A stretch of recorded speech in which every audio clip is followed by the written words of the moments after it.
Hello, my name's Evan, and this is my week 58 tenor saxophone video.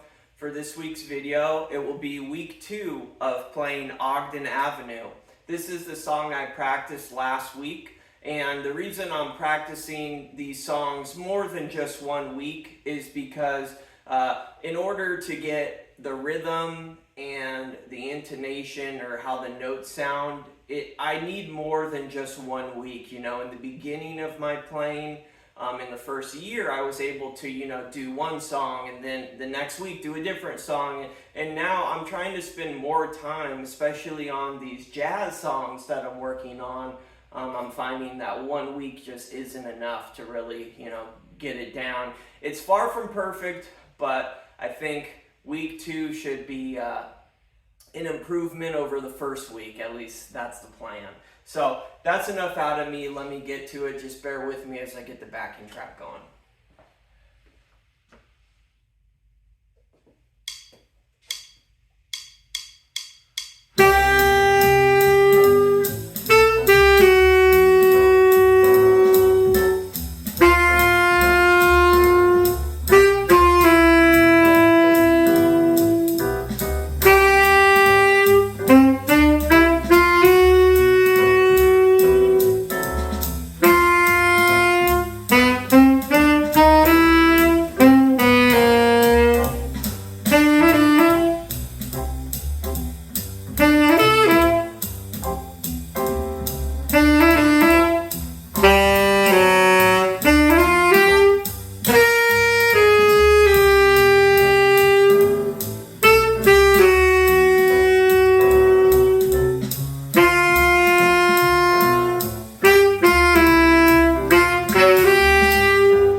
Thank you so much for watching. One thing though, before I go, I had a really interesting comment on last week's video that I just want to read because I think it's useful. I haven't had a whole lot of specific feedback from other YouTubers to my videos, but I thought this one was pretty good. It's from Peter DeMarco, and it says, "Sounds like you're making a lot of progress. However, can't help but notice your shoulders are elevated and clearly very tense. Your neck is also at an unnatural angle. These are leading to a pinched tone and jerky finger transitions." And then he recommends doing long tones in a mirror and focusing on keeping my muscles relaxed and maintaining the same posture. It says, maintain the same posture you have when the sax isn't in your hands. This will improve everything you're doing and allow you to play longer with less fatigue and strain. So I find this really helpful because when I play, sometimes I do feel fatigue and strain, and this was helpful. For one, I lowered my neck strap a little bit, and I automatically felt like my neck was at a better angle to the mouthpiece. It allowed me already to kind of play for a little bit longer without feeling like my neck was just in this like straight position, which it had been in for quite some time.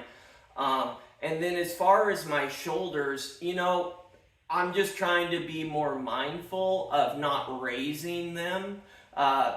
Especially when I'm making these YouTube videos, or I'm sure, if you're playing in front of other people, the adrenaline and the nervousness can kind of tense a person up. So even when I make these YouTube videos, it's hard for me to just sort of channel that relaxation into just playing the best I can. I will wander in my thoughts and I'll think to myself halfway through the song, oh, this is going to be a good one. I better not mess up now, otherwise I'm going to have to take another take of this video and I don't want to have to do that. So don't mess up.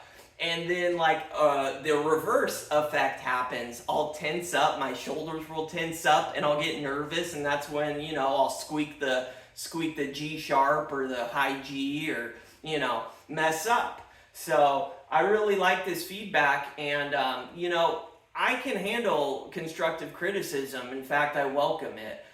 It's not anything I'm gonna take personal. I never started this journey to become Coltrane, or Dexter Gordon, or some sort of just absolute magician on the saxophone. My goal from the beginning is just to be able to play for myself first and foremost, and then play for friends and family.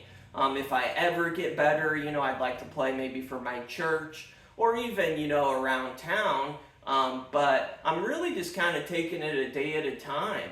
And this was a really helpful comment. So anytime, if you guys see something and it looks like I'm messing up on or whatever, feel free to comment in the YouTube channel, because I'm putting this journey out there to the public, and by doing that, I'm not afraid of feedback. You know what I mean? I'm kind of expecting it. When you put yourself out there, that's just kind of goes with the territory. So anyways, that's enough out of me as far as that goes. The other things I'm working on long tones. Right now I'm playing them with the drone. So what that means is, on my phone I have this app called Tonal Energy, and let's say that I am playing a long tone of the note G. Well, I can play G on my phone and it will play it in perfect pitch non-stop. So while that is going, I will then play G on my saxophone, and then try and keep it as in tune as possible and hold the note as long as I can. Sometimes I will decrease the note in volume, sometimes I will increase in volume, but the goal is, whether you're playing quietly or loudly, for it to be in tune, right? But it's easier said than done. The other thing I'm working on are some different arpeggios and scales. Let's see, just real quick, let's see what I'm working on. I am working on F minor. F minor has 4 flats. It's got B flat, E flat, A flat, and D flat. And once again, I just want to show, as far as if you're looking for a really good scale book, this is the one I would recommend personally. I've been using this book for probably like 7-8 months now, and I really enjoy it. So that's why I recommend for scales. And then, of course, I'm working through, as far as playing songs, Greg Fishman's jazz phrasing for saxophone. So, anyways, that's what's going on with me. I hope everyone out there is doing well, staying safe, and continue to practice. We're all in this together. Have a great day. Thanks for watching.